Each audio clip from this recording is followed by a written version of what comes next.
Hola y bienvenidos al Podcast del Agua. Soy Daniel Herrero y te voy a acompañar en esta emocionante aventura sonora. Estoy encantado de darte la bienvenida a este primer podcast en español dedicado al fascinante mundo del agua. En el episodio de hoy entrevisto a don Diego Ortuño, jefe de redacción de El Acuífero, que es el portal del agua en América Latina. Diego es licenciado en estudios sobre comunicación y medios por la Universidad Católica Andrés Bello y reúne un perfil poco habitual en el sector. Combina comunicación estratégica en sostenibilidad con gestión y análisis de datos, orientado a traducir procesos industriales y tecnológicos complejos en mensajes claros, medibles y útiles para quien toma decisiones. Antes de incorporarse al acuífero, Diego desarrolló una etapa clave en ALADIR, la Asociación Latinoamericana de Desalación y Reuso del Agua, primero como analista de comunicaciones y después como coordinador de publicaciones, trabajando en estrategia editorial, posicionamiento institucional y comunicación técnica de desalación, reuso y tratamiento de efluentes. A esa base se suma su formación reciente en SQL, PL, SQL con Oracle, que refuerza su enfoque de contenidos con reporting, KPIs y análisis de tendencias.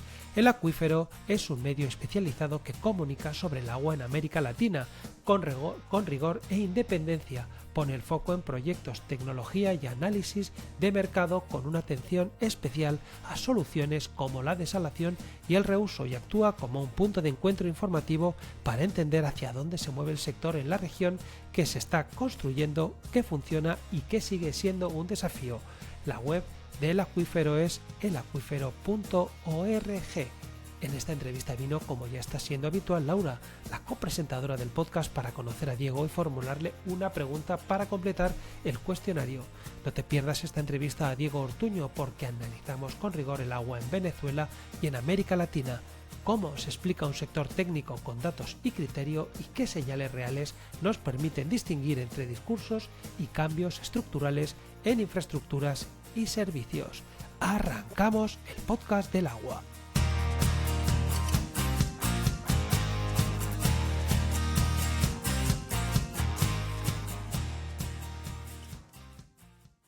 Buenas, Diego, ¿qué tal? Hola Daniel, muy bien, gracias. ¿Tú? ¿Qué tal? Venga, muy bien, gracias. Oye, lo primero de todo, muchas gracias por venir a el Podcast del Agua. Muchas gracias por permitirnos conocer un poco más a Diego Ortuño. Eres muy bienvenido y te estábamos esperando. Con este cuestionario de hoy pretendo presentar tu faceta profesional y también un poco la personal. Eres licenciado en estudios sobre comunicación y medios por la Universidad Católica Andrés Bello y actualmente eres jefe de redacción de El Acuífero desde mayo de 2025, liderando una estrategia de contenidos centrada en gestión hídrica y en traducir innovaciones tecnológicas a información accesible, rigorosa y útil para la toma de decisiones en el sector.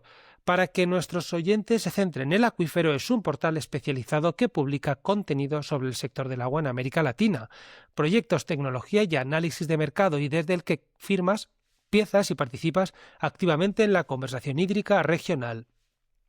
Y aquí aparece un punto de fondo. Venezuela y Latinoamérica no tienen solo un reto de agua, tienen un reto de infraestructura, continuidad del servicio, saneamiento, inversión y capacidad institucional. En Venezuela, además, la coyuntura reciente se ha intensificado con la detención de Nicolás Maduro, que también comentaremos, por el ejército estadounidense. Sin entrar en política, eso suele impactar en el riesgo país y, por tanto, en la viabilidad de inversiones largas en agua y saneamiento. Precisamente de todo esto, Diego, queremos hablar hoy contigo. ¿Qué está pasando con el agua en Venezuela? ¿Qué tendencias se consolidan en la región? ¿Qué tecnologías y modelos sí escalan y qué lecciones prácticas puede extraer el sector para dejar parchear y empezar a reconstruir infraestructuras con métricas y sostenibilidad real? Pero primero de todo, bienvenido a tu podcast y céntranos un poco. ¿Quién es Diego Ortuño? Hola Daniel, bueno, encantado de estar en el programa. Lo he venido siguiendo desde hace bastante tiempo. He visto cómo empezó, cómo se desarrolló y cómo ha crecido a ser lo que es hoy. Bueno, Diego Ortuño es un apasionado por cosas como la eficiencia, ¿no? O sea, puedo, puedo llegar a la lectura a ver desde que iniciaron ciertos procesos en la revolución industrial y después ver cómo se han venido desarrollando, ¿no? También soy uno de los 9 millones de venezolanos que estamos por el mundo buscando un lugar para, para vivir, para que nos permita ser libres, y bueno, encantado de estar en España, después de haber vivido también en Lima, Perú y en Buenos Aires, Argentina. Qué bueno. Poco por dar algunos detalles sobre cómo nos conocimos. Yo conocí a Diego Ortuño, me lo presentó, bueno, virtualmente me dijeron, tienes que hablar con él, que es la persona que nos está llevando todos estos temas. Me lo dijo Ragile. Ragile, cuando todavía mantenía la sección de noticias allí en los orígenes del podcast del agua, y hablaba con Diego, que me decía, a ver, pues vamos a decir esto y de más allá y no sé qué. Y yo decía, qué chico más majo, y nunca me decía, otra vez el pesado este del podcast. No, no, que va al contrario, me ayudabas, me dabas información. Luego me habló también de ti muy bien, por cierto, otro grande, Alejandro, Alejandro Sturniolo. Y dije, bueno, pues cuando me mandaste un mensaje por LinkedIn, dije, es la oportunidad de cogerlo y de sentarnos un poquito a hablar con él. Bueno, pues ya está, oye, ya lo hemos conseguido, ya estás tú y yo hablando y con un micrófono de por medio. Pero antes de empezar a hablar de agua, de métricas, de el acuífero, de Aladir, que también hablaremos, quiero que nos hables un poco de Venezuela. Por aquí ha pasado algún venezolano, pero tampoco hemos hablado tanto de Venezuela. Cómo nos describirías Venezuela y su realidad social desde el punto de vista del agua? También un poco qué rasgos crees que definen mejor la relación del venezolano con el agua en su día a día, continuidad del servicio, almacenamiento y bueno, en general, háblanos un poco sobre Venezuela, para querer ir, vamos. Bueno, yo veo hoy a Venezuela como un potencial mercado que, que con sus riesgos inherentes a la situación política y social que no solamente tiene ahora con los últimos acontecimientos que acaba de mencionar, sino que ya tiene tiempo de una realidad bastante difícil, es un mercado que tiene muchas posibilidades y que para empresas tanto de Latinoamérica como de Europa, especialmente las españolas que tienen tanta, tanto bagaje y tanta experiencia en el sector del agua, creo que puede ser una zona muy importante para ir estudiando y para seguir de cerca y ver cómo se va desarrollando, ¿no? Evidentemente es un país que tiene muchas falencias desde el punto de vista de los servicios públicos, no solamente del agua, sino también del abastecimiento energético, en términos de continuidad y calidad. Sucede, sucede con zonas del país que tienen cortes de agua que pueden durar 24 horas, 48 horas, dependiendo. Hay lugares que han sido castigados mucho más que otros por cierta desinversión y por cierto desinterés por el mantenimiento de la infraestructura hídrica. Eh, en especial, bueno, Maracaibo en el estado Zulia es una región donde se pasa mucho calor y bueno, también sucede ahí que hay interrupciones constantes al servicio de abastecimiento de agua. No hay hace tiempo que no hay, no hay esa confianza sobre la calidad del abastecimiento, por lo que las personas tienen que verse obligadas a comprar agua para tomar, el que puede, el que no, bueno, toma el riesgo. Eh, y por otro lado, hay un conjunto de empresas que fueron absorbidas por el Estado aproximadamente entre 2005 y 2010, que es cuando se concentra la mayoría de las expropiaciones en el país, que bueno, que han dejado también de invertir en el saneamiento de sus pasivos ambientales y que por tanto ahí hay también oportunidades si es que logra llevarse la realidad nacional a un tema de confianza, de reglas claras del juego y nuevas legislaciones en las que ya se están trabajando para recuperar el respeto a la propiedad privada principalmente.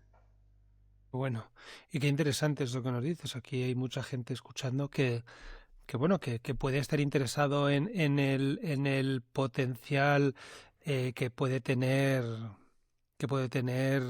Venezuela. Me parece súper interesante. Vale, pues oye, ya que empezamos ya con el cuestionario oficial, háblanos, Diego, ¿por qué dirigiste tu vida profesional al sector del agua? ¿Qué es lo que te hizo traer venirte hacia aquí? Que donde lo tuyo es más comunicación y medios de comunicación. ¿Qué fue lo que te dijo? "Va, me voy a ir para allá, que me parece que es interesante"? Bueno, un conjunto de coincidencias que, como es la vida, que se van sucediendo una tras otra. La mayor parte de mi carrera la hice en comunicación política en Venezuela. Bueno, ya después de un tiempo, no solamente no era posible dedicarse a eso, sino que era riesgoso. Me vi en la necesidad de salir. Y bueno, después de un paso por Perú, donde llevé a cabo campañas, bueno, el diseño de campañas electorales locales, regionales. Fui a Argentina, donde me contactaron precisamente Rajiles de Aladir y otras personas que estaban en ese momento, como Juan Miguel Pinto, que era presidente en ese En ese momento. momento, sí. Y bueno, desde ahí fue, fue como un amor a primera vista con el sector del agua, el ver que como humanos tenemos la capacidad de desarrollar tecnologías y procesos que nos permitan subsistir incluso en las zonas más desérticas y difíciles del mundo, como el desierto de Atacama en Chile, Mm, como, como bueno, todo este desarrollo de plantas desalinizadoras que están en la Costa del Sol, en la misma España, Arabia Saudita. O sea, es que creo, si antes en los 80 90 veíamos esas películas posapocalípticas donde la gente entraba en guerras por el agua, bueno, creo que estas tecnologías nos traen la capacidad de evitar ese tipo de escenarios, ¿no? Y la verdad, por eso es que me apasiona tanto el tema. qué bueno, qué bueno. Qué películas más interesantes aquellas, ¿eh? De Sí. las guerras por el agua. Aquí ha pasado alguno por aquí diciendo que la próxima guerra será por el agua. Otros han dicho que no, que Yo ni en creo que no, broma. ¿Tú también? personalmente creo que no, porque creo que sale más barato un sistema de ósmosis inversa que el desarrollo militar para eso, ¿no? O sea, incluso vemos que las fuentes de agua convencionales son cada vez más costosas de tratar y que procesos como la desalinización y el reuso de agua son cada vez menos costosos de desarrollar, ¿no? Entonces creo que va a haber un momento en que ambas curvas van a rozarse siquiera, capaz no llegan a tocarse, van a rozarse y que a partir de ese momento todos esos escenarios apocalípticos van a dejar de tener sentido. Qué bueno, qué bueno. Pues perfecto. Oye, ya te conocemos, ya sabemos un poco quién tenemos enfrente. Ahora, si te parece, vamos a empezar con tu formación. Luego veremos las posiciones que has desarrollado, entre otras la de Aladir, que tú mismo has comentado. Pero empecemos con tu formación, que ya he dicho anteriormente y tú has ratificado que eres licenciado en estudios sobre comunicación y medios por la Universidad Católica Andrés Bello en Venezuela. ¿Qué te dio esa formación que hoy sigues aplicando cuando conviertes temas técnicos a agua, desalación, reuso en contenidos claros sin perder rigor? ¿Qué te ha dado? Bueno, mira, básicamente la capacidad de comunicar, de llevar procesos que son complejos y que son muy de nicho de un público que es especializado, a básicamente traducirlo en historias que puedan ser absorbidas por el público general, ¿no?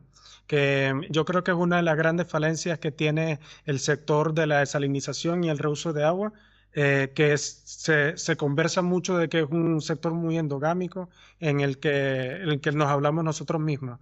Bueno, yo he hecho parte de mi carrera, me he preparado para sacar esos mensajes clave que considero importantes hacia un sector más general, ¿no? Creo que, bueno, la tarea que tú haces con el mismo podcast del agua es un grandísimo ejemplo de eso. Oh, muchísimas gracias, ¿eh? Muchísimas gracias. Creo que pasó también, sabes que pasó por aquí también una otra chica, otra grande del sector, ¿no? Águeda, que también creo que te entrevistó a ti, estuve viendo por ahí, ¿no? Tuvimos una colaboración precisamente para hablar de Ah, Latinoamérica como un conjunto de realidades y de mercados que son interesantes para las empresas españolas del agua. qué bueno. Qué bueno, muy bien, muy bien, muy bien. Pues eso, ¿no? Que ella también hacía ese comentario de que comunicamos en el sector del agua, comunicamos mal. Como mínimo, comunicamos solamente para nosotros mismos. Digamos que es tan endogámica nuestra relación y es solo para nosotros y empleamos términos como cavitación, etcétera, etcétera, etcétera, que es un poco, que es un poco peligroso. Bueno, Em, Es verdad que hay un gran esfuerzo de las empresas, ¿no? Pero las empresas del sector suelen ser bastante conservadoras también al momento de elegir eh, la forma de contar los beneficios de de la tecnología y sus proyectos, ¿no? Entonces, bueno, cuando quieren mantener tanto eh, esa esa narrativa que te ha venido funcionando desde que naciste como corporación hasta hoy, entonces sin hacer los cambios necesarios que te piden las nuevas audiencias, entonces ahí es cuando empezamos a quedarnos un poco rezagados. Y entonces, bueno, nosotros sabemos que la desalación, más la desalación que el reuso de agua, tiene tantos detractores que son muy buenos comunicando, ¿no? Que sí, sí, la verdad. Entonces, bueno, ahí es donde está el riesgo para nuestras tecnologías. Y yo creo que no hay que temer a tomar algunos riesgos para ser más osados a la forma de comunicar, porque tenemos de nuestro lado a la realidad. Y la verdad es que no importa cuántas palabras, cuántos castillos de narrativa se erijan, la realidad siempre va a favorecer a la desalinización que está dando tantos beneficios en todo el mundo, ¿no? sí, lo hablaremos, en la conversación, pero es que llega un momento en el que, como se suele decir, ¿no? A la fuerza ahorcan. Si es que no hay otras opciones, cuando ya no hay más opciones, pues hay que adaptarse a lo que hay y las soluciones son las que son y no hay más.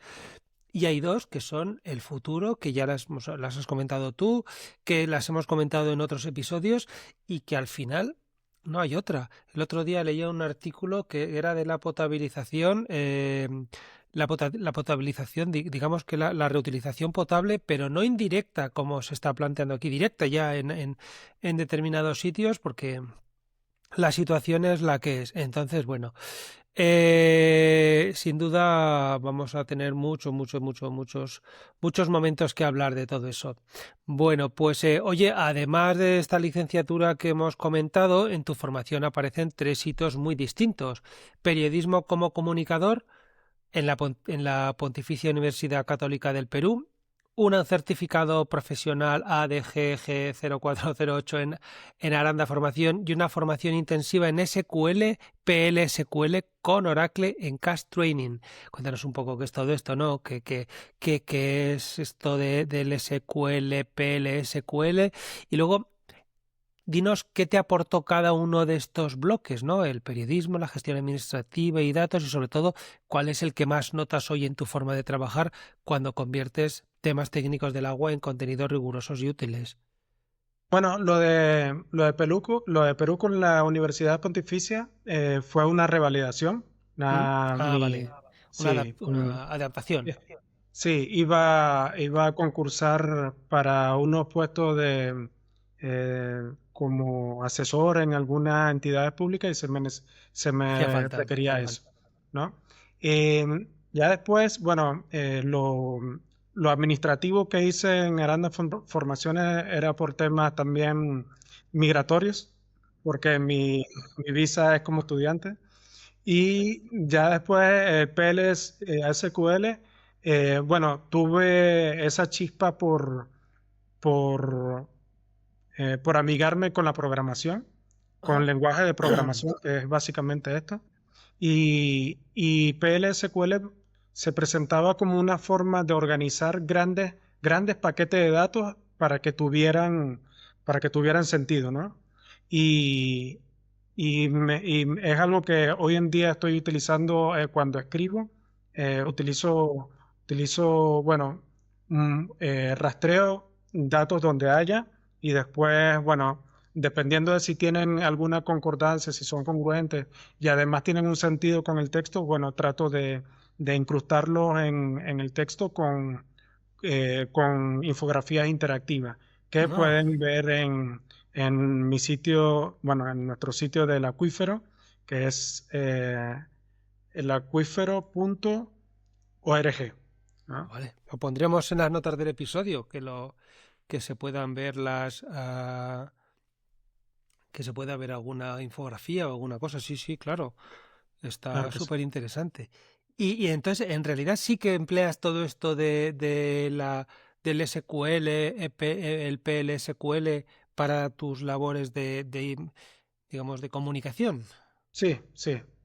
Bueno, es verdad que al principio es bastante engorroso y que, bueno, es Tedioso como incluso, quizás. aprender a leer desde cero un idioma nuevo, ¿no? Y después es también, bueno, eh, hay que comprender una cierta sintaxis como para comunicarte precisamente con las bases de datos.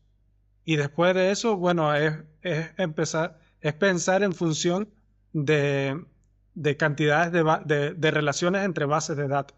Y es muy interesante. Hay personas bueno, con chicos con los que hice la formación, que son unos grandes genios y que bueno, que les veo la utilidad, o sea, casi en cualquier rama del saber humano, ¿no?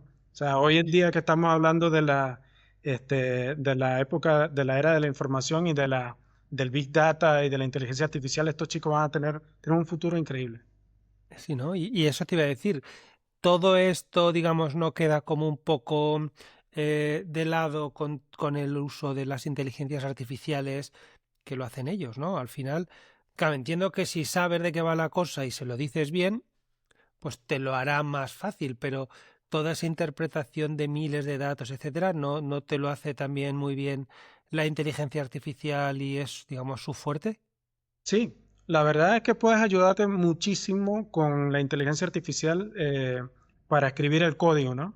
Para escribir también las queries, que son las búsquedas en el SQL, y para comunicarte con la base de datos, con el PL. Pero también la formación te da como la capacidad de saber qué cosas puedes pedirle a la base de datos, ¿no? Está claro, ahí Cómo está. puedes relacionarte mejor y qué cosas pedirle a la inteligencia artificial, ¿no? Puedes decirle que te revise el código, que te lo escriba desde cero, pero de nuevo, tienes que saber algunos componentes ahí y la formación te ayuda para eso. Claro. Es como la inteligencia artificial que te ayude a manejar, ¿no? A conducir un coche. Pues sí, te puede decir, "Bueno, tienes que meter el acelerador, no sé qué, la marcha primera, pero si no sabes, Claro. no sabes. Interesante, interesante y bien que nos hayas explicado, incluso, digamos, con el matiz de que sí con la inteligencia artificial, pero que si no sabes, pues le vas a pedir cosas que él no te va a saber encontrar, no te va a saber analizar o no te va a saber, digamos, permitir implementar. Bueno, lo mismo sucede, hoy se ve mucho material en LinkedIn redactado por la inteligencia artificial, cosa por la que yo no estoy Ya. en contra para nada, Ah, pero no. sí, Ah, sí hago el llamado a que humanicen, ¿no? Porque la inteligencia artificial redacta en la manera en que se escribe código, básicamente. Entonces puedes ver que los artículos casi todos están compuestos. Primero, la titulación es dos palabras, dos puntos, una descripción que te remita a esas dos palabras.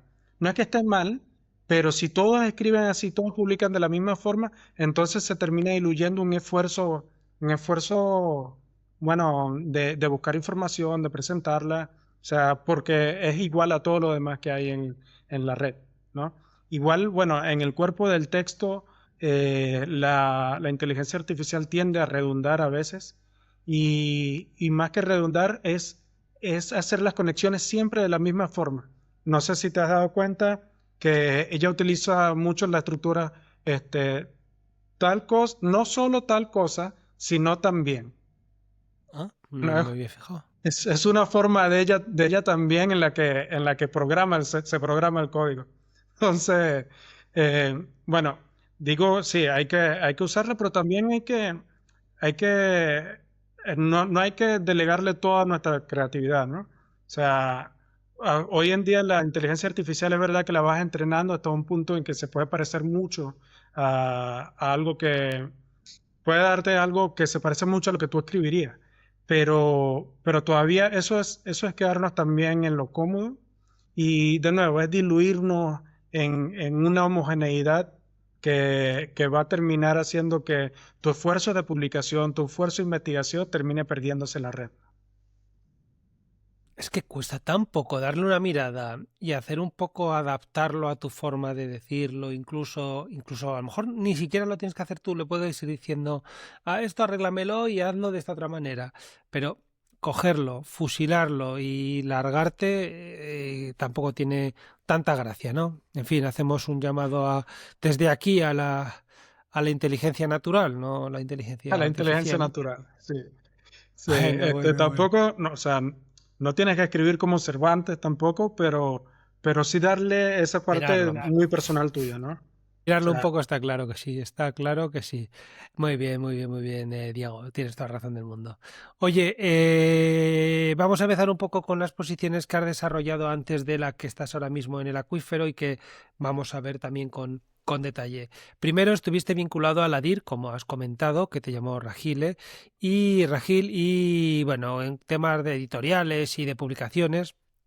Cuéntanos cuál era un poco el trabajo, si qué te enseñó a trabajar desde una asociación sectorial y bueno, y cuéntanos un poco cómo te encontraste allí en Aladir, que entiendo que súper, porque todavía sigues dando guerra por allí, ¿verdad? sí, bueno, a, a la DIR se lleva toda mi gratitud. Creo que la mayor formación profesional que Y tengo la es mía. gracias a la DIR. Em, bueno, ahí fue donde comprendí las distintas tecnologías, los procesos.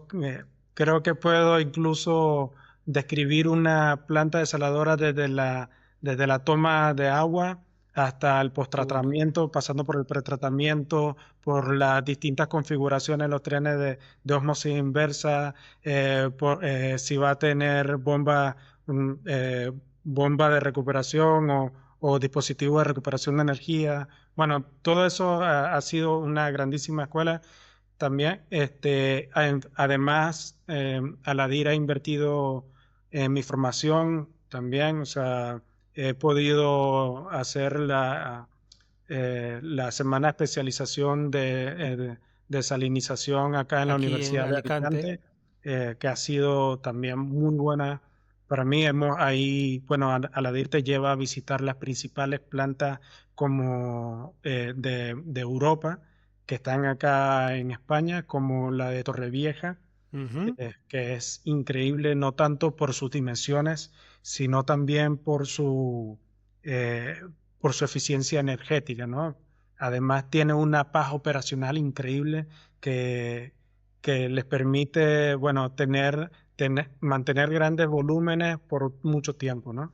Eh, y bueno, continúo con ellos haciendo reportajes, buscando información, escribiendo, comunicando. De nuevo, siempre estamos en una labor de cuidar a las tecnologías, ¿no? De cuidar la información que le llega al público general respecto a las tecnologías.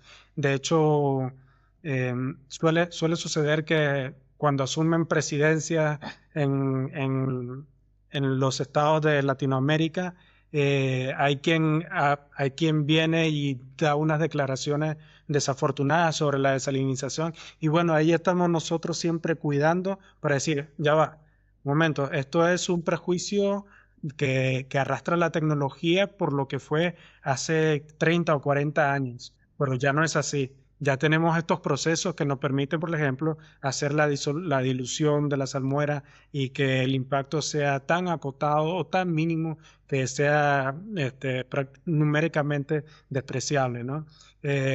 Cuando hablan también, no, que el alto consumo energético que recientemente Se ha hablado de sectores, desde el sector público y bueno, mira, ¿comparado con qué?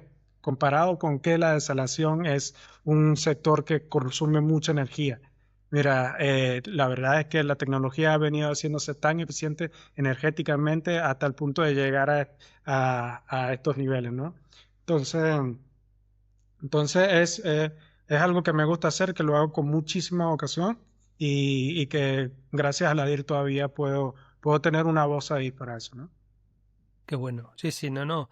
Y mira, yo no sabía eso de que salía algún presidente o expresidente o nuevo presidente diciendo barbaridades, pero te lo esperas, ¿no? Porque son cosas que como se oyen en la calle, como se oye, pues claro, al final la gente pues dice lo primero que se le pasa por la cabeza. Han pasado por aquí ya unos cuantos, ¿eh? Empezando por Domingo Zarzo, cuando era todavía presidente de AEDIR, que nos dio una clase magistral de desalación y de todos estos comentarios desafortunados o frases que no corresponden, y ya en los últimos tiempos a Iván Sola contando cosas sobre sus estudios con la salmuera. Mm, sí. Hace que se desmonte todo. Digamos que la realidad, los hechos, los números, las evidencias hacen que las cosas pues se pongan en su lugar.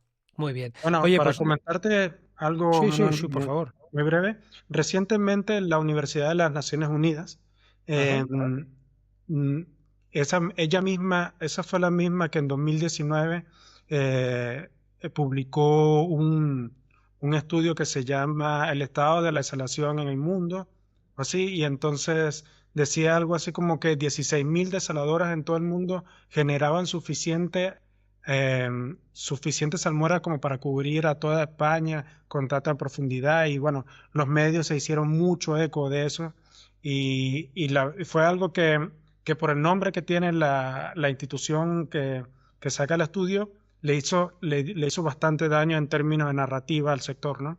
Bueno, ahí salimos nosotros de nuevo, decir, bueno, es verdad que se producen muchas salmueras, pero se producen en tantos lugares distintos y se hace con tal cuidado de dilución y de difusión, de manera que el impacto es prácticamente nulo, por no decir nulo, y que incluso en lugares donde el oleaje no es tan fuerte, ahí también la dilución es muy alta, ¿no? Es muy rápida y muy acotada a las zonas de descarga. Y bueno, recientemente sacaron otro estudio que habla sobre la bancarrota hídrica del mundo, ¿no? Eh, sí, se llama algo así, sí, bancarrota hídrica global, ¿no? En Ah, inglés. Sí, hace como 3 o 4 días sucedió. Entonces, ajá. bueno, yo leí el estudio y de nuevo persiste en reiterar estos mitos sobre la desalación, sobre el alto consumo energético y sobre el impacto ambiental, ¿no? Bueno, y además que la menciona como una solución solamente 3 veces en todo el estudio que para efectos del el impacto sobre las fuentes convencionales está muy bien argumentado, pero ya después cuando va a las soluciones deja un sabor agridulce porque las soluciones que plantea o son insuficientes o de nuevo están sesgadas bueno, por externalidades que tenían las soluciones muy en el pasado, ¿no? Bueno, pues es que y seguirán existiendo todas estas cosas, pero bueno, al final las evidencias y sobre todo y desgraciadamente la necesidad será la que ponga todo en su sitio, así Está que bien, y para eso estamos, Daniel. Y exactamente. mientras todo esto siga corriendo, vamos a tener nosotros además del trabajo, vamos a tener también un motivo para hacer las cosas, ¿no? Y qué cosa, o sea, qué bonito tener una razón para hacer lo que uno hace todos los días, porque sabe que redunda en el beneficio de muchas personas, ¿no? Está claro. Y ya un poco antes de pasar a la siguiente, me acuerdo que el gran Alejandro Sturniolo, que tú y yo conocemos, y que los oyentes también, porque pasó por aquí hace un tiempo, en este mismo episodio que te comento que estuvo, decía que cada vaso de agua, o sea, un vasito de agua de salada es tan solo un clic de Google. El mismo coste energético que hacer clic en Google. Y anda que lo que decíamos en aquel episodio, anda que no le damos clic a Google todos los días. Bueno, pues eso es lo que cuesta hacer un vaso de agua. Imagínate cuánto. Si Bueno, la, y la gente, imagínate, o sea, comparar un vaso de agua desalinizada con el agua embotellada que se encuentra en los bueno, supermercados, ¿no? Hay, o sea, acá en España todavía se compra muchísima agua y la verdad es que el agua desalinizada tiene una calidad superior a la del agua embotellada. El agua embotellada por lo general viene en plástico, el bueno, plástico bien, bien, sí, claro. no sabes por cuánto tiempo lo exponen a la luz solar, no sabe a qué temperatura estuvo y bueno, genera toda esa eternalidad del plástico que conocemos como los microplásticos y demás, ¿no? Pero bueno, de nuevo, ahí tenemos una gran tarea como comunicadores y en eso seguimos. Ya ahí estaremos. Muy bien, muy bien, muy bien. Oye, y hablando de Aladir, que ya te digo que a mí cada vez que hablo de Aladir se me llena la boca, no, no son amigos de verdad. Eh, ¿Qué valor crees que aportan asociaciones regionales como Aladir, digamos, para acelerar la adopción de desalación, reuso y buenas prácticas en América Latina? ¿Y dónde ves mayor impacto? ¿Conocimiento, regulación, networking o proyectos? ¿Qué nos dices? Mira, creo que en cada uno de los aspectos que mencionaste, Aladir tiene muchísima influencia, ¿no? Empezando por la comunicación. Bueno, Aladir es muy buena viendo tanto rubro como zonas de Latinoamérica donde se puede aplicar la desalinización o el reuso de agua y proponiendo, ¿no? Siempre proponiendo, siempre es una asociación bastante proactiva en ese sentido, de ir y decir, mira, no es solamente que esto que se está haciendo acá está mal, pero sino que aquí hay una propuesta. Hay una propuesta tecnológica que es ambiental y económicamente viable y creemos que el rubro de la minería, de la metalurgia, del textil o incluso de la agricultura pueden hacerse de estas tecnologías para esto, ¿no? Para ser más hídricamente eficiente o para generar menor impacto o para hacer más sostenibles modelos de negocio en Latinoamérica, ¿no? También somos muy expectantes respecto a las legislaciones y regulaciones. Siempre estamos viendo que el legalismo no vaya en contra de las posibilidades de desarrollo de esta tecnología. Cuando esto sucede, nosotros hacemos un comunicado. Esto es parte muy importante de la asociación. Y bueno, también damos a conocer los proyectos cuando, y el impacto positivo que van a tener en las comunidades a las que van a servir, ¿no? Pues sí, sí, sí, sí, sí. Eh, comparto contigo sin ningún ápice de duda. Oye, y ahora ya entramos, si te parece, muy breve, digamos, con sobriedad, ¿no? En el acuífero, donde eres el jefe de redacción. Cuéntanos un poco qué es exactamente este rol, un poco para centrarlo, porque ahora vamos a hablar del acuífero, y cuéntanos un poco cómo es tu día a día, en qué consiste ser el jefe de redacción. Bueno, básicamente en investigar, en buscar cuáles son los temas que son de mayor provecho para la comunidad del agua y para aquellos que se están acercando a ella en América Latina, depende del contexto que esté sucediendo, ya sea político, económico, social, e incluso geográfico. Buscar cuáles son las fuentes de información más acorde a los temas a desarrollar y bueno, ya de ahí pautar, ¿no? Pautar, ver, planificar cuál es la redacción y ya después la publicación de estos temas, ¿no? También la revisión de todo lo que ahí se publica, la curación, todo. Muy bien, pues ahora, si te parece, vamos a hablar del acuífero. Bien, bien hablado. El acuífero se presenta como el portal del agua en América Latina y como un medio con rigor e independencia. Cuéntanos un poco cómo nace el acuífero, qué vacío detectaste en el ecosistema del agua para decidir crear o impulsar un medio así, y cuál dirías que es su misión y su visión. Bueno, eh, el acuífero eh, viene de una vocación personal, que es la de escribir sobre agua con toda la libertad, ¿no?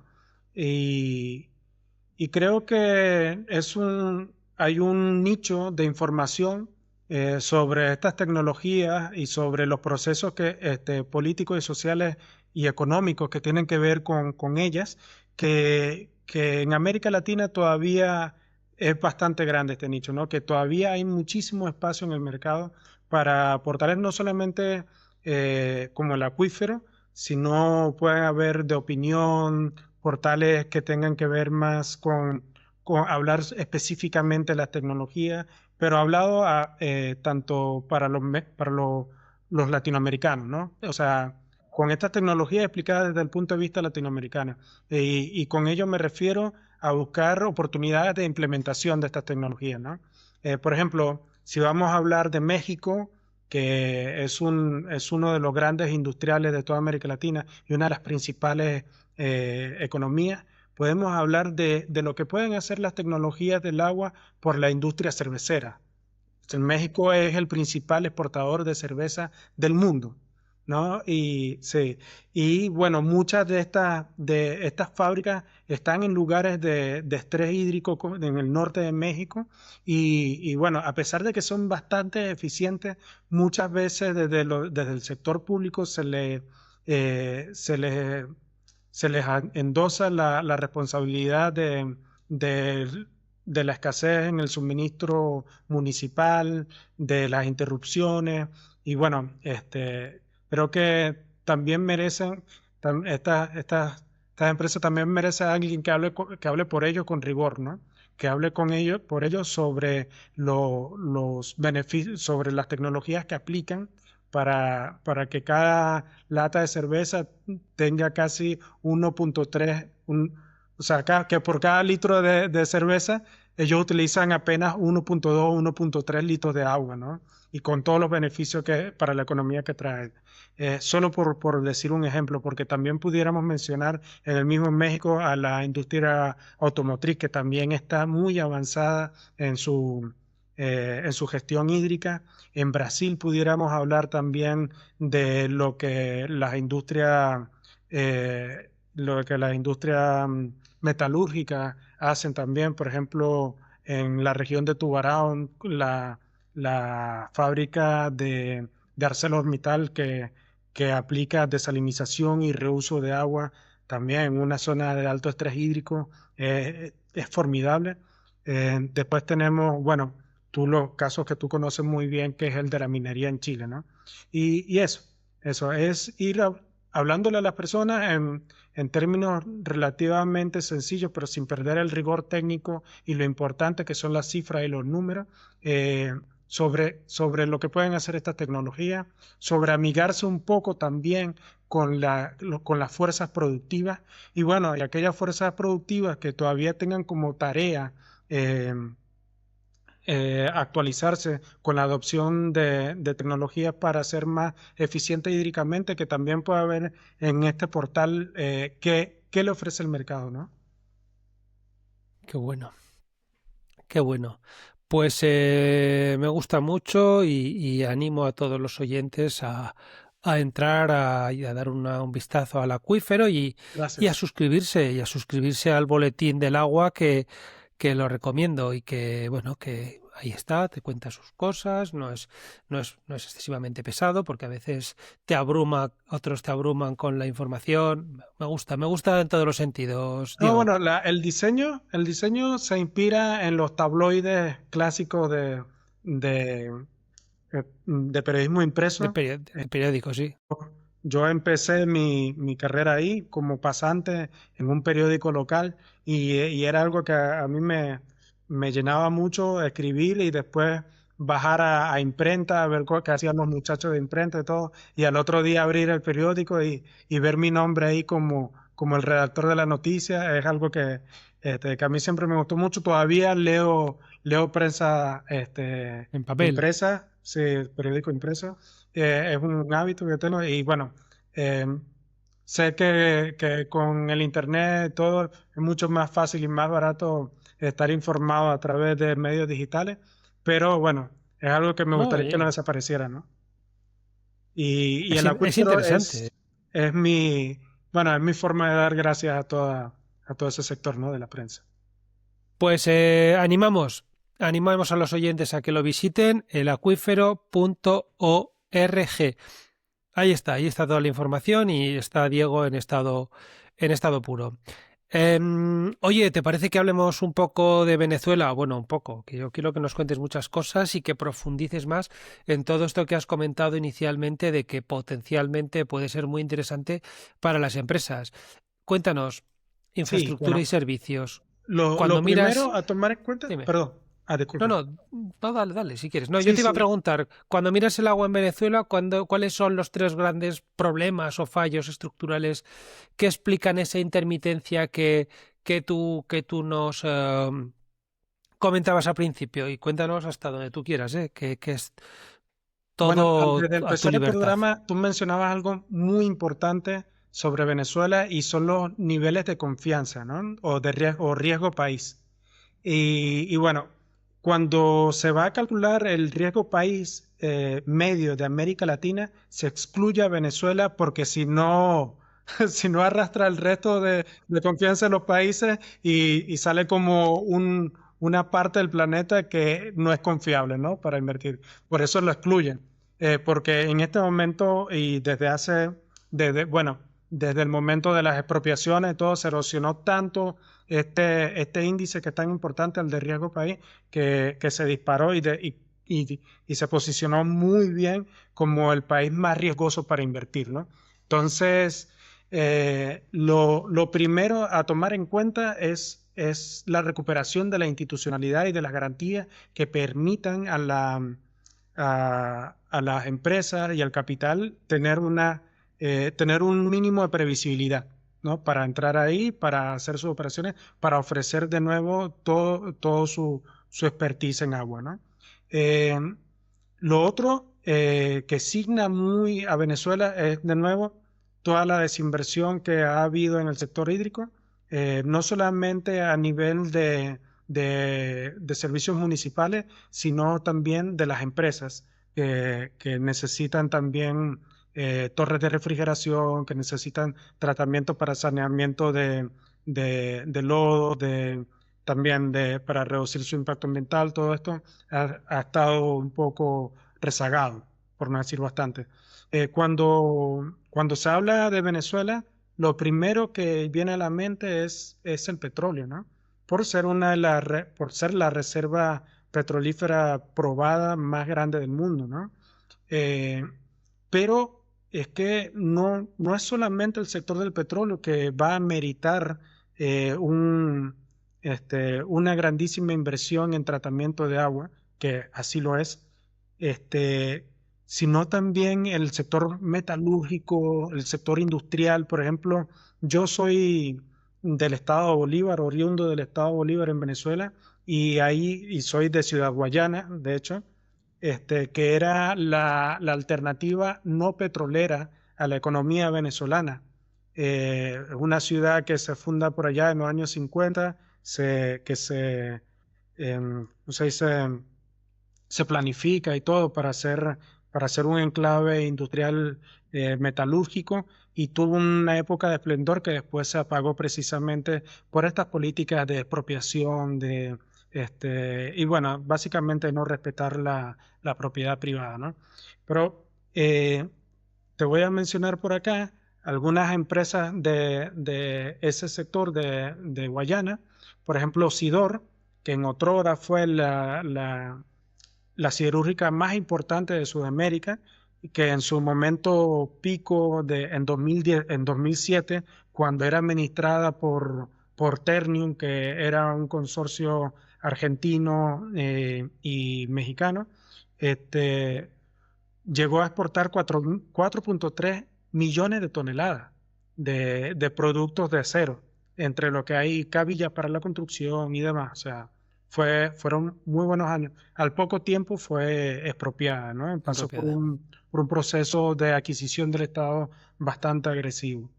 Este, Ferrominera, que se dedicaba a la extracción de mineral de hierro, en 2003 hacía 19.2 millones de toneladas. O sea, son cifras que para el sector son bastante importantes a nivel internacional, ¿no? Después estaban Benalum, Bauxilum, que se encargaban del aluminio, y también llegaron a tener récord de producción cuando lo comparas con sus pares de la región, ¿no? Entonces, bueno, todos estos procesos requieren tratamientos de agua para abatirlo en términos de SDI, para evitar las incrustaciones en las torres de enfriamiento, para después, en las torres de enfriamiento que abastecen el proceso de refrigeración de las calderas y demás, ¿no? Entonces, bueno, todo esto amerita una gran inversión para ponerlas productivas de nuevo. Además, hay pasivos ambientales muy importantes en la región de Guayana y más al sur del estado de Bolívar, bueno, antes de reactivar estas empresas va a ser necesario abordarlos, ¿no? Hay lagunas de oxidación que están a punto de romper su separación del río Orinoco, del río Caroní, que es uno de los que pasa por ahí, y es un potencial desastre ecológico. Más al sur del estado de Bolívar está muy presente el sector del oro. En, en su momento, las empresas canadienses y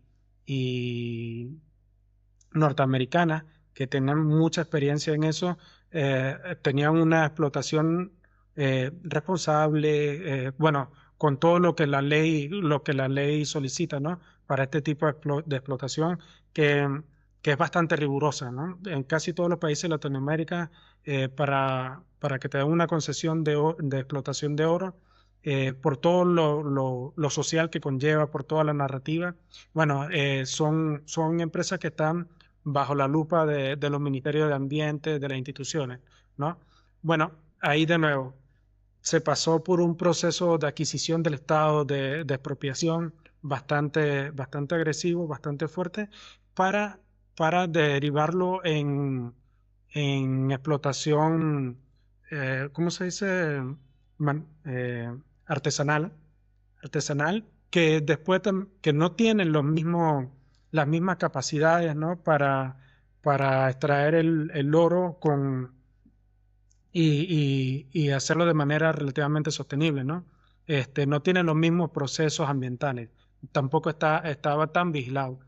Después, bueno, la institucionalidad degeneró hasta tal punto en que ya no era una explotación artesanal, sino de grupos irregulares. O sea, allá hay grupos que utilizan el agua a presión, que utilizan el mercurio y que, bueno, ahí en todo lo que es el arco minero, hacia el sur del estado de Bolívar, casi colindando con Brasil, toda una zona que es frondosa, que es muy rica en biodiversidad. Todo se habla de una de las mayores catástrofes ecológicas, mira, pero de la historia y mucho no se habla de eso. Bueno, todas estas cosas va a haber que abordarlas antes de reactivar el aparato productivo.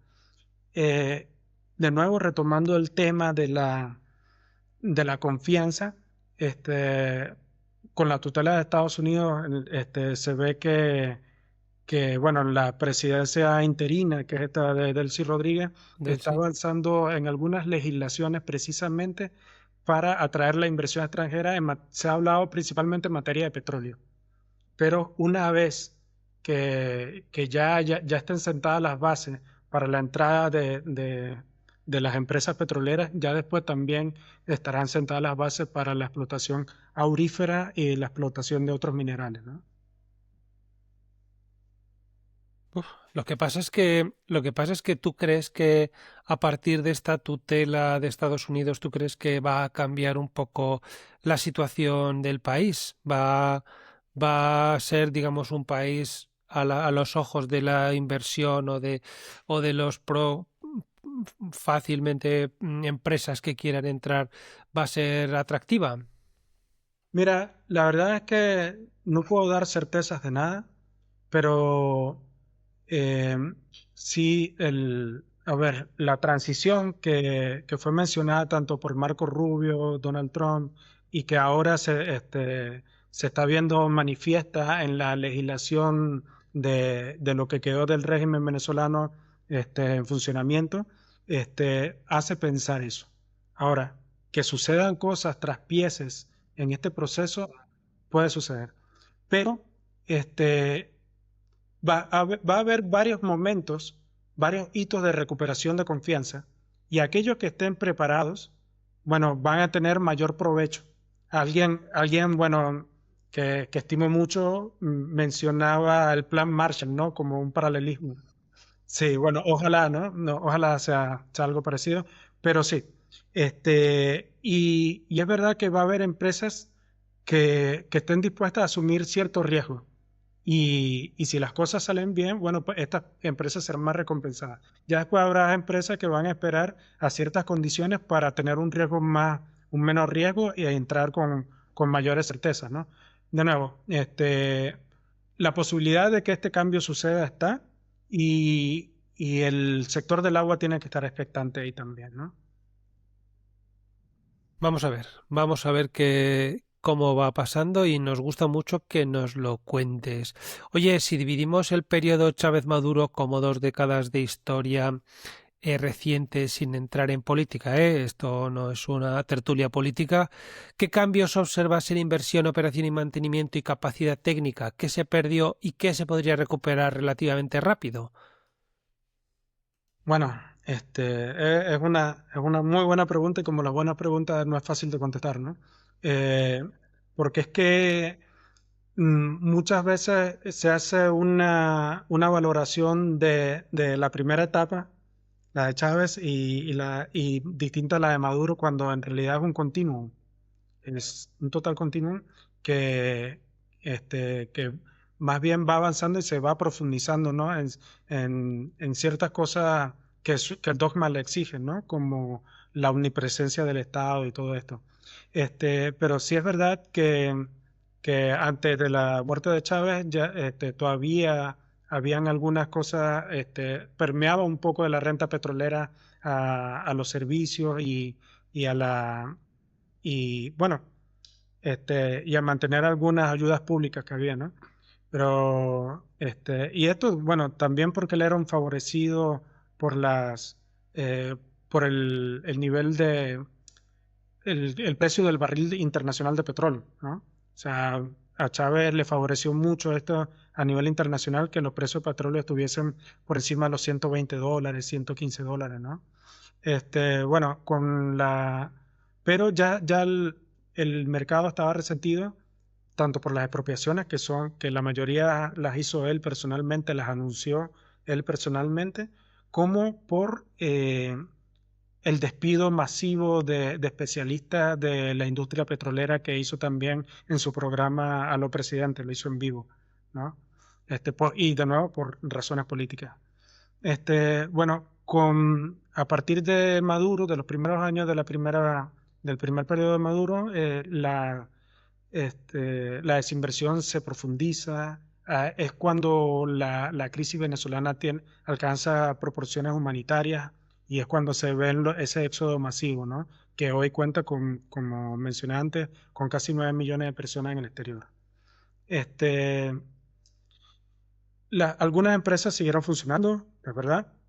Bueno, mm, Benprecar, que es venezolana de prerreducido, mi padre trabajaba ahí, siguió operando, pero de nuevo, eh, yo admiro mucho a mi papá porque es un grupo de personas que con muy pocos recursos mantenían dando las operaciones, ¿no? O sea, y por eso creo que es una persona valiosa para el sector de la metalúrgico porque resuelve. O sea, él resuelve con lo que tiene, mantiene las cosas funcionando, ¿no? O sea, y eso le dio una experiencia tremenda. Pero sí, ahí se ve entonces cómo se empiezan a degradar las empresas del Estado, cómo dejan de ser rentables, sí, y pasan a ser una carga de la renta petrolera y, y bueno, se llega a ese problema que se tiene, que es la moneda más devaluada del mundo, que es el de unos niveles de pobreza, mm, pero que rozan o superan el 90%. Entonces, bueno, es parte de lo que hay que recuperar ahí, ¿no?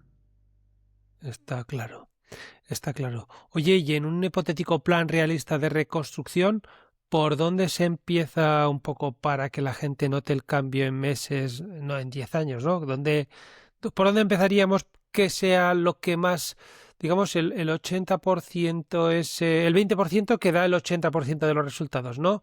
¿Qué darías tú como principales acciones? Sectorización, reducción de fugas, energía, etcétera. ¿Qué nos cuentas? Bueno, es que lo primero pasa por papel, Daniel.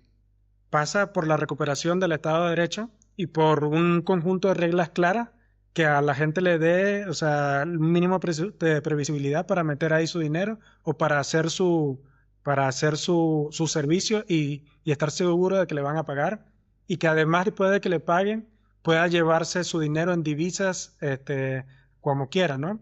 El capital necesita ese tipo de cosas.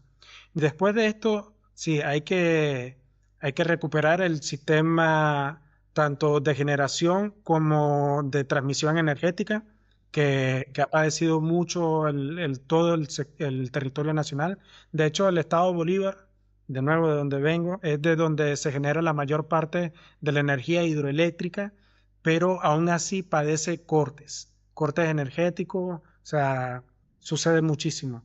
Y bueno, estas son condiciones técnicas mínimas que necesita la recuperación económica para las operaciones normales, ¿no?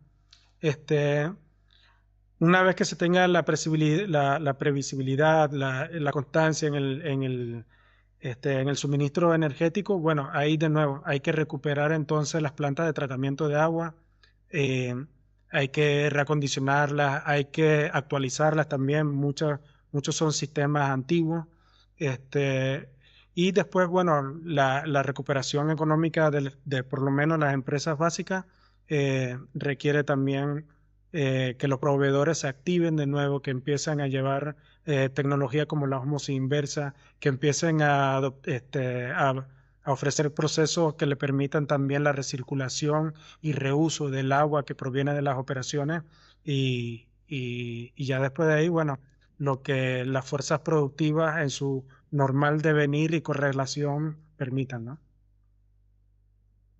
Claro, lo primero de todo, antes de empezar con el agua, hay que hacer que todo lo que necesita el agua, como tú bien has dicho, sobre todo la energía eléctrica, esté todo ok, ¿no? Esté todo operativo. Así Si no, es. mal vamos a empezar. Vale, vale, vale. Oye, ¿te parece? No sé si quieres comentar alguna cosa más de Venezuela, ¿eh? Yo ahora, un poco teniéndote aquí como un experto en otros países de América Latina, quería comentar alguna otras cosas, pero algunos otros países, pero si quieres que hay alguna cosa de Venezuela que habría que comentar, allí Bueno, siéntete libre, ¿eh? es que, mira, creo que una vez que estén las reglas claras, se van a activar sectores que nosotros mismos teníamos olvidados, ¿no? Como el del turismo.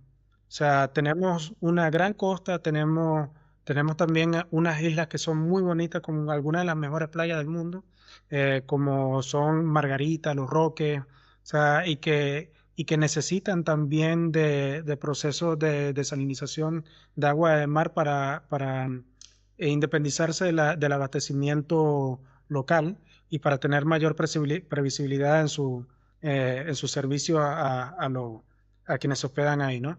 De hecho, el estado de Nueva Esparta, Margarita, tiene una planta desaladora, o sea, sé que hay experiencia en desalación, que no se haya mantenido o que no esté, o que capaz no esté en línea es otra cosa, ¿no?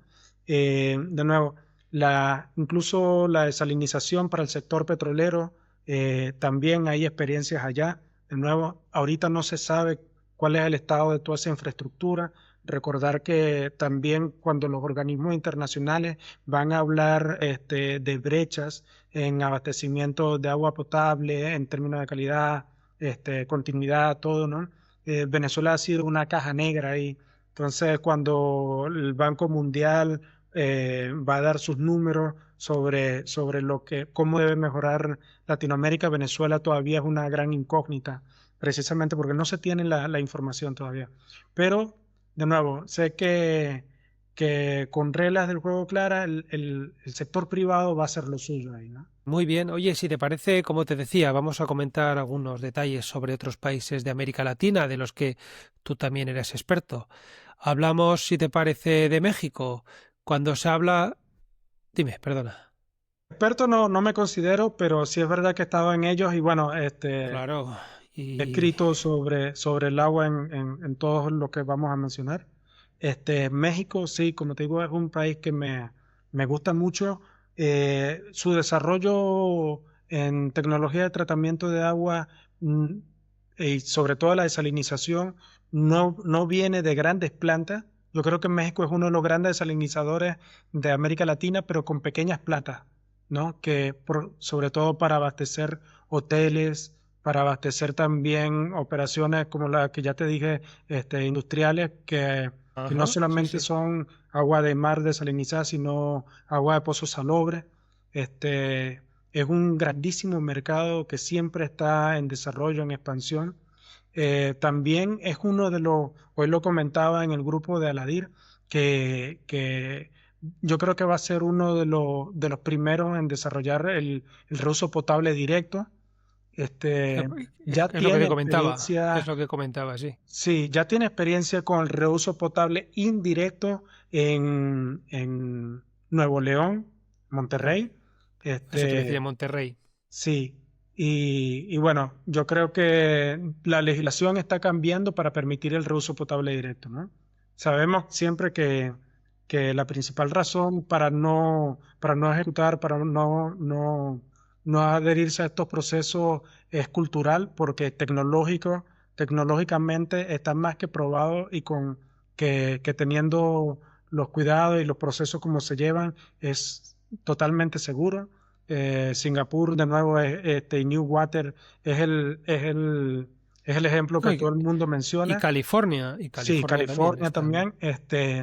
No es una tecnología muy compleja. O sea, l- los instrumentos para mantener la seguridad en todo el proceso, en toda la línea, desde la recolección del agua residual tratada hasta el tratamiento y la posterior distribución, se pueden colocar sensores de calidad en todos estos y es que es un proceso bastante seguro, ¿no? Es que es, como dices tú, una cuestión prácticamente psicológica.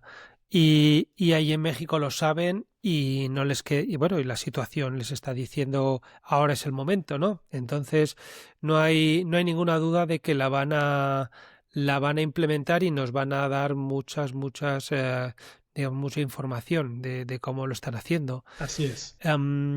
Perú, ¿qué nos hablas de Perú? Se habla de urgencia de infraestructura y Lima es un caso emblemático de estrés hídrico y escala urbana. ¿Qué te parece más determinante para el futuro de este país? Bueno, Perú yo le tengo un especial cariño porque viví ahí 4 años. ¿Viviste ahí? Sí, sí, la comida, la gente es increíble, me encanta. Cada vez que vuelvo la paso muy bien. Lo importante de Perú es su solidez institucional, ¿no?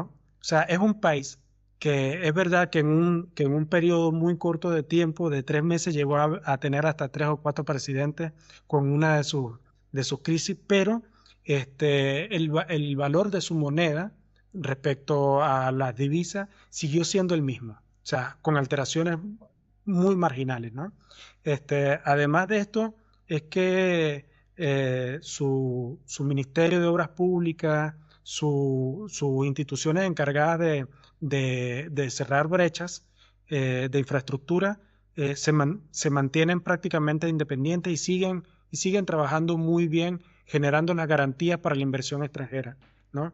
Entonces, pero de nuevo, sí, es un país que además de que te da esta solidez institucional, te da muchas oportunidades porque está enfocado en cerrar sus brechas de abastecimiento de agua, de acceso a los servicios y está avanzando decididamente en eso. Eh, de hecho, la gente puede seguir al Ministerio de Obras Públicas de Perú y ver Anda. cómo todo el proceso de, de licitaciones de la infraestructura de las plantas desaladoras. De hecho, ellos sacan todos los años y publican una especie de PDF donde están las bases para los concursos de las distintas plantas y es todo muy transparente. Bueno, Perú ya tiene muy buena experiencia con la desalinización, está totalmente amigada con ella, con Provisur, que fue construida y es operada por Tedagua, y es una Mi planta amigo que Raúl. combina lo mejor de los dos mundos, desde el tratamiento de aguas residuales hasta la desalinización, y abastece a toda esa parte del sur de Lima región. O sea, y la gente está muy contenta con ella. También se están desarrollando proyectos como la desaladora de Hilo, eh, y también tiene experiencia con el reuso de agua. Además, bueno, Perú la mayor parte de sus fuerzas productivas se desarrollan en la región costa, que es algo bastante árida, y vemos incluso desalinización aplicada a la agricultura, ¿no? Perú te da una muy buena experiencia con esto. Además, hay reuso, hay zonas del desierto hay zonas desérticas de Ica, del desierto de Ica, donde se está retomando la actividad agrícola gracias al reuso de aguas residuales, ¿no? Entonces es un país, de nuevo, con mucho por hacer y con muy buenas condiciones para ir allá y ofertar servicios, ¿no? Qué bueno. Qué bueno. Sí, sí, ya lo has dicho lo de Tedagua y mi amigo Raúl que montó allí la planta. Oye, y ya por último, Chile. Es un país donde la desalación allí se ha consolidado mucho por la minería y por la escasez, ¿no? Por la necesidad. ¿Qué ha hecho bien Chile técnica y socialmente para que la tecnología gane licencia social y qué sigue faltando? Mira, Chile, la minería chilena es el gran desalador de América Latina. O sea, la mayor parte, la muy mayor parte de la capacidad instalada de desalación de todo el subcontinente proviene de la desalación para fines mineros de Chile, ¿no? Y bueno, es una tecnología que ya está bien comprobada. Chile tiene algunas plantas que están entre las de mayor eficiencia energética del mundo. O sea, Chile, de nuevo, es como hacia donde miramos todo para saber lo que se tiene que hacer. Y Antofagasta, que es mi caso favorito, es el que yo más cito cuando escribo, es como el futuro. Mira, es una ciudad enclavada en el desierto de Atacama, que es el punto más árido no polar del planeta. Y con todo y eso es que hay que ver la urbe que se montaron ahí, ¿no? Una gran ciudad eh, abastecida completamente por agua de mar desalinizada, y que además ahora SACIR va a empezar SACIR Agua va a construir una planta de reuso de aguas residuales para el abastecimiento de un sector industrial. De nuevo, están cerrando el ciclo del agua que comienza con la desalinización, con esta planta de reuso de agua, ¿no? Y de nuevo, es como cuando hablábamos al principio de estas distopías, en la que se acaba el agua en el mundo. Bueno, es que Antofagasta no permite que estas distopías sean verosímiles, ¿no? Porque si hay un lugar donde no hay agua, donde el agua de hielo ya es insuficiente, donde las fuentes convencionales no dan ya para más explotación, bueno, ese es Antofagasta, ¿no? Y un lugar que tiene desarrollo económico, urbano, social, es Antofagasta también, ¿no? Y eso es gracias a la desalinización de agua. ¿No? Claro, claro, claro. No queda otra, ¿eh? No queda otra. Mira, yo cuando estuve allá en Chile, entrevisté al superintendente de los servicios sanitarios, el señor Jorge Rivas Chaparro, que le gusta que le llamen también con su segundo apellido, y me hizo mucha ilusión también a mí eso. Decía que Chile es el alumno aventajado y tiene toda la razón del mundo, porque está haciendo sus deberes muy bien y está trabajando muy bien. Y Antofagasta, yo entrevisté al jefe, digamos, al director general de Aguas de Antofagasta, es lo que dices tú, es como estar en la NASA.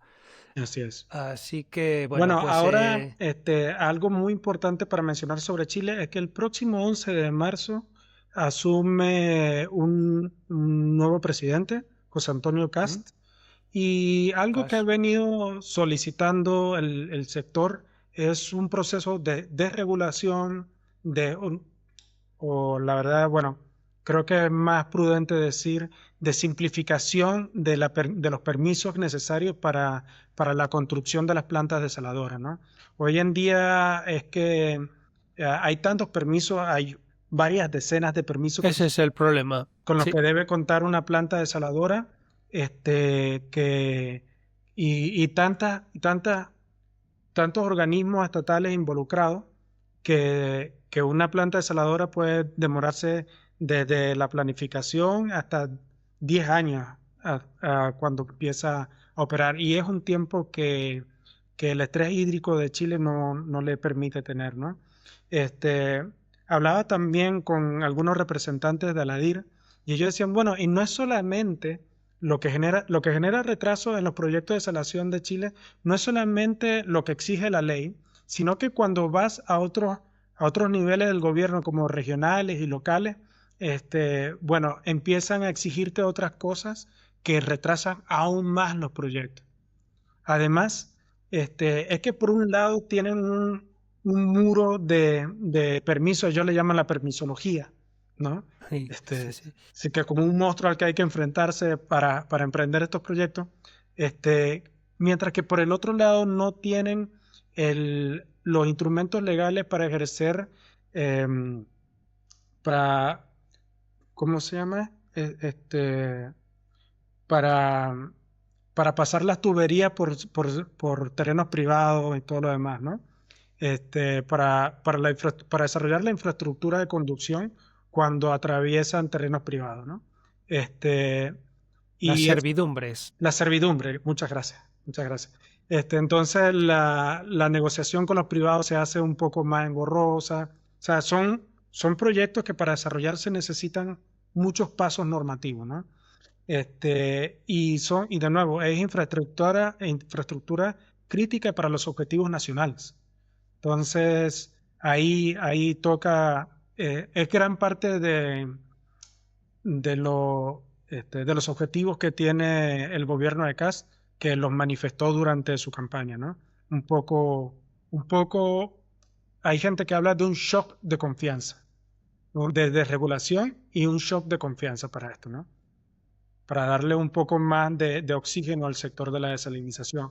Que es verdad que Chile es el mayor desalinizador, pero también es el que más la necesita y con mayor urgencia. Está claro. Oye, ya para terminar, América Latina, Brasil, ¿qué me puedes contar de Brasil? ¿Qué, digamos, qué problemáticas, qué cuestiones nos puedes contar sobre casi un continente como es Brasil? Así es un continente, tú mismo lo has dicho, es gigantesco.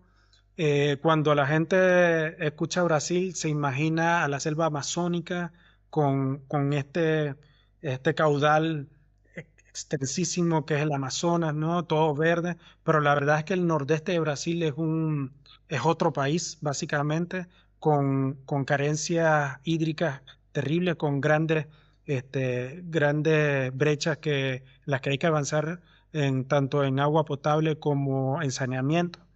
Y bueno, pero ahí también Brasil ya está haciendo su tarea, está haciendo los papeles.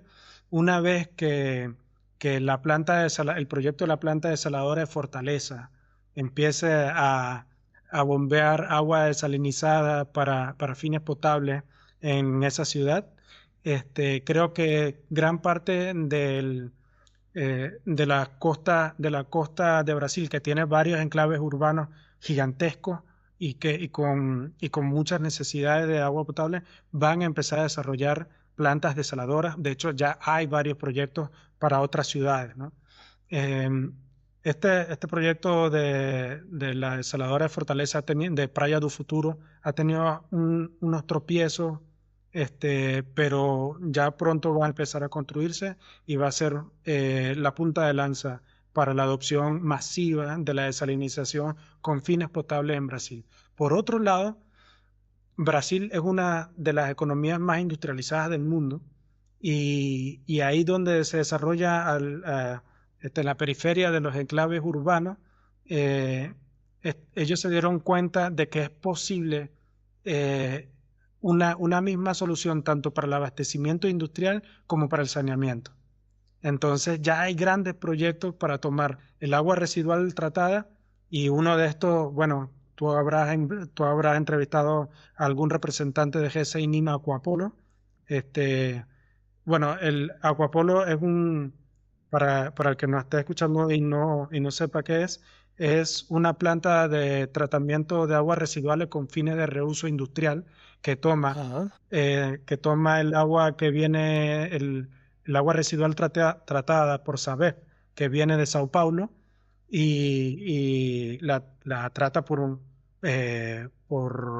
la pasa por ósmosis inversa, por MBR, y después la envía a un polo petroquímico, si mal no recuerdo, el polo petroquímico ABC.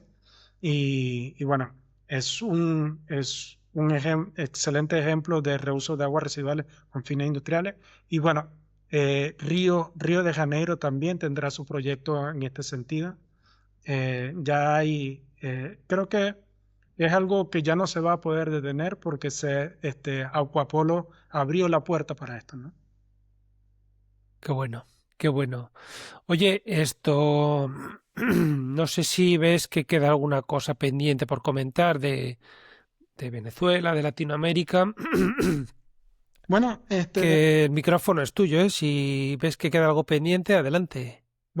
yo quisiera llamar la atención sobre las empresas españolas del ciclo del agua, que sé que son muchas muy bien preparadas y con muy buena trayectoria, que además tienen eh, que están bien vistas en Latinoamérica por todo lo que han hecho, por los casos de éxito, en que no descuiden este sector, esta parte del mundo que tiene todavía muchísimas necesidades y que amerita de toda esta expertise que tienen las empresas españolas, ¿no? Que cada vez se van abriendo más oportunidades y que gran parte del continente ya se está dando cuenta que sola no puede, ¿no? Y que el sector público solo no puede hacer andar todo y que necesita socios como las empresas, ¿no? Que necesita socios como el sector privado y que para eso necesita generar las condiciones. Entonces,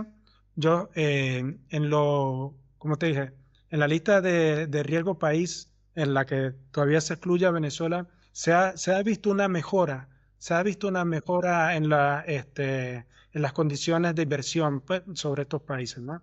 Entonces, Argentina misma es un gran ejemplo de cómo se puede recuperar la confianza en un país, de cómo se puede llamar a la inversión. En el sur de Argentina, Vaca Muerta, de todas las operaciones de extracción de petróleo, también están teniendo un renacer. Además, el litio en el norte de Argentina eh, va a tener también muchas oportunidades de inversión y va a tener también mucha demanda de servicios de tratamiento de agua, y y son lugares que valen la pena explorar, que valen la pena tener a alguien ahí, bueno, pendiente de los procesos, pendiente para competir en igualdad de condiciones con otras empresas, tanto locales como internacionales. Hay mucho negocio en Latinoamérica. Pues nos hacemos eco de ello y animamos a las empresas a que le den una vuelta a todo este asunto. Oye, Diego, si te parece, entramos ya a las dos últimas preguntas de este primer bloque del cuestionario, antes de la pregunta de nuestra copresentadora. Y la primera de ellas es: ¿cuáles consideras que son los principales retos que enfrenta el sector del agua en la actualidad y cómo crees que podemos abordarlos de manera efectiva? Bueno, em, Latinoamérica es una de las regiones más urbanizadas del mundo, eso es cierto, y en las ciudades el abastecimiento tiene, salvo algunas excepciones, el abastecimiento es casi total, ¿no? Se habla de 95, 98%, ¿no? De abastecimiento de agua potable. Pero también cuenta con zonas apartadas de los centros urbanos rurales en donde no llega el abastecimiento. Y bueno, esta brecha hay que asumirla con mucha creatividad, ¿no? La APR de Chile, que ya están utilizando la desalinización de agua de mar, bueno, eh, el programa Agua 12 de Brasil, también para el nordeste árido, que utiliza agua desalinizada de pozos salobres y que además a partir de ahí tienen unos proyectos de cría de tilapia con el rechazo de estas plantas desaladoras. Este, eso, hay que asumir estos retos con mucha creatividad, ¿no? Y de nuevo, siempre tiene que estar esta sociedad entre el sector público y el privado porque por separado no pueden. Pues ahí queda tu comentario, Diego. Y a la última pregunta de este primer bloque, queremos que si puedes compartir con nosotros alguna anécdota interesante o lección aprendida a lo largo de tu carrera que haya dejado una marca duradera en tu enfoque profesional, y luego si puedes darnos tu hábito de oro, el que consideras más importante para tu éxito. Bueno, el primer comentario que haría y que espero que le sirva a alguien, estudien alguna ingeniería. De verdad, mi papá me lo decía, no le hice caso. Después me dijo, bueno, estudio periodismo, está bien, pero estudien alguna ingeniería y si tiene que ver con energías renovables, con energía, con electricidad, con mecánica, y con tratamiento de agua, mejor. O si tiene que ver también, hoy se habla mucho de los gemelos digitales y, y de la operación de las plantas asistida por la IA. Bueno, también la programación es un sector que amerita muchos profesionales en el futuro. En Chile se habla también de tanto el sector minero como el sector del agua que va a abastecer a estas operaciones mineras de una falta de profesionales en ese sentido, una falta de profesionales técnicos. Y bueno, mi vida sería otra si lo hubiese hecho caso a mi padre con el tema de la ingeniería. Y mi hábito de oro, Daniel, es básicamente ejercicio. Yo juego fútbol todavía a mis casi 40 años como si fuera un chico de veintitantos.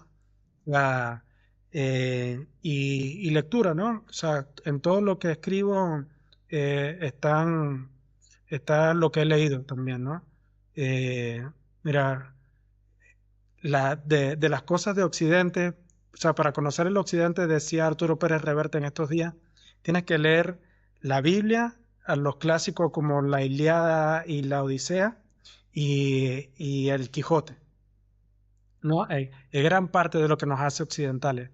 Y después, y Jorge Luis Borges decía, cualquier persona puede corregir una página del Quijote, pero nadie puede escribirla, ¿no? O sea, porque el que ha leído el Quijote sabe que es difícil de leerlo, pero una vez que le tomas el pulso, bueno, es que te cagas de risa, ¿no? Pero porque es muy bueno. Pero sí, te dan herramientas para comunicar, ¿no? La literatura te da muchas herramientas para escribir. Y para transmitir estas ideas que son tan duras, ¿no? De procesos tecnológicos, de procesos de ingeniería, hace falta un poco de literatura. Qué bueno, Diego, me encantan los dos y yo te digo, sí que es cierto, ingeniero está bien, pero bueno, también nos hace falta comunicadores, gente que sepa comunicar y yo te agradezco que estés ahí y que nos eches una mano con todo eso, igual que nos echa una mano con todas estas cosas, esta inteligencia artificial, que lleva ya un rato, lleva toda la entrevista escuchando lo que dices, lo que pregunto, lo que contestas, lo que estamos haciendo, si me muevo, si te mueves, si se ha quedado algo en el tintero, y luego, pues ella siempre tiene una apostilla que hacer a nuestra conversación. Y entonces ahora es el momento en el que yo le paso el micrófono, le paso el asiento y es ella la que gobierna durante esta pregunta el podcast. Entonces, bueno, a ver qué pasa, Diego. Gracias, Daniel. Hola, don Diego. Soy Laura, la copresentadora de El Podcast del Agua. Le he seguido con mucha atención durante toda la conversación con Daniel, don Diego, y me ha resultado especialmente interesante cómo logra unir comunicación y datos para explicar con claridad asuntos tan técnicos como la desalación y el reuso, siempre con una mirada práctica orientada a la toma de decisiones. Como inteligencia artificial, me gustaría plantearle una única pregunta que aún no ha aparecido en la entrevista y que creo que encaja muy bien con su trayectoria, precisamente por esa combinación poco común entre narrativa, indicadores y enfoque regional sobre el agua en América Latina. Si le parece, aquí va.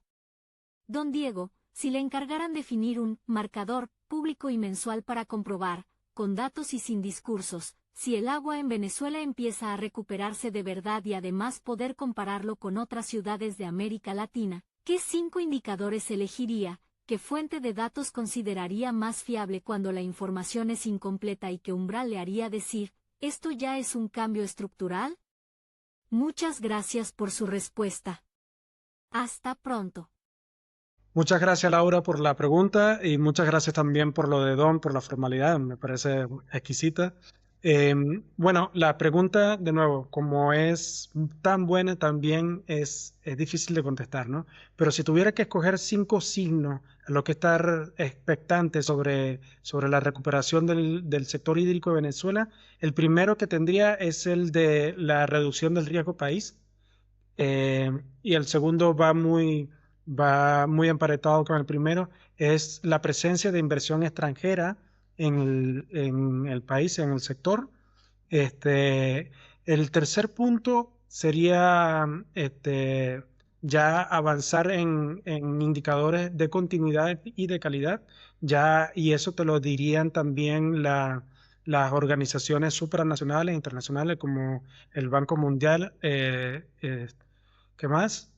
Como ya lo mencioné anteriormente, gran parte de todos estos indicadores en Venezuela son un poco oscuros, no se sabe de hace mucho tiempo no se tiene números oficiales sobre ello. Eh, bueno, tendría también la recuperación del aparato productivo, del resto del aparato productivo más allá del petrolero de Venezuela, para hablar también de la recuperación del sector hídrico ahí. Y quinto, bueno, la vuelta de los venezolanos también va a ser un gran indicador de que las cosas están cambiando y que están mejorando. Qué bueno y me ha gustado, a mí personalmente me parece que todo lo que dices es correcto y bueno, me he quedado muy satisfecho con tu respuesta y ya te digo que esta inteligencia artificial también. Así que sin más, ya Diego, pasamos a las 2 últimas preguntas del cuestionario y que, como digo siempre, son comunes a todos los entrevistados que pasan por este podcast. Así que La primera de ellas, que es la que me permite a mí que esta rueda no pare de girar, es Diego, ¿a quién crees que debemos entrevistar en este podcast por ser una gran persona y que tiene unos altos conocimientos en el sector del agua y además es un gran referente? ¿A quién nos recomiendas? Dame un segundo. Yo te diría, hay una persona del sector que yo respeto mucho, y que tiene vasta experiencia internacional. Es medio paisano de Venezuela y medio paisano de Perú. Se llama Alejandro Proaño.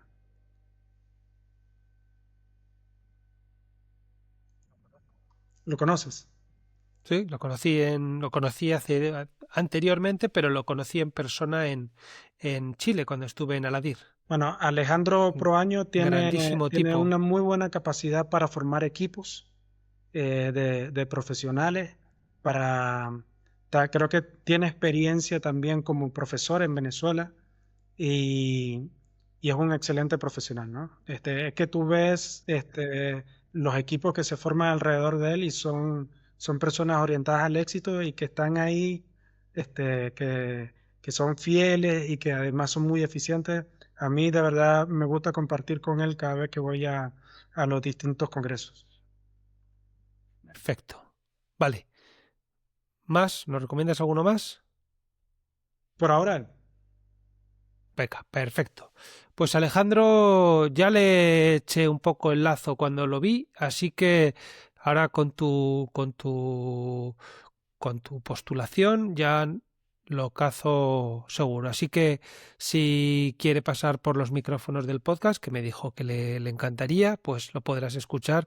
Igual que él te está escuchando ahora mismo a ti, podrás escucharlo en un poquito de tiempo. Así que muchas gracias. Y ya por último, Diego, ¿puedes dar un consejo a los jóvenes que están entrando en el sector? ¿Qué les sí, dirías?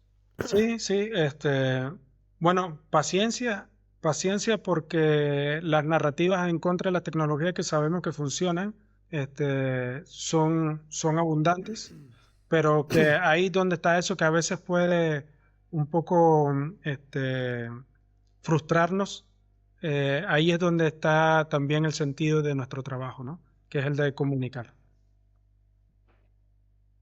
Pues la paciencia, yo no me canso de decirlo en este podcast, todo tarda siempre mucho más de lo que tú desearías, pero llega todo al final. Así que paciencia, tranquilidad y no, digamos, no rendirse. No rindes. La persistencia, ¿verdad? Tienes razón. Pues Diego, muchísimas gracias. Ha sido un verdadero placer tenerte en el podcast del agua. Cuando me dijiste que sí, me hizo muchísima ilusión.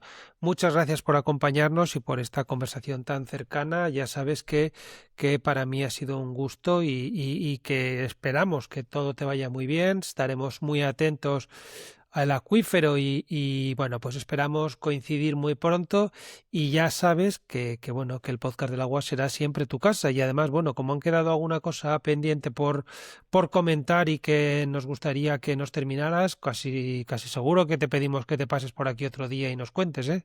Seguro. Muchas gracias a ti por la invitación y muchas gracias a Laura por la pregunta. Se las doy en tu nombre. Muchísimas gracias, Diego. Y a todos vosotros, queridos oyentes y amigos, gracias por acompañarnos un episodio más en el Podcast del Agua. Nos vemos y escuchamos la próxima semana con otro invitado tan interesante como Diego Ortuño y con temas que seguro os van a enganchar. Si te ha gustado, dale a like y compártelo con otros apasionados del agua. Y es totalmente gratis y a mí me viene muy bien. Hasta pronto y namaste.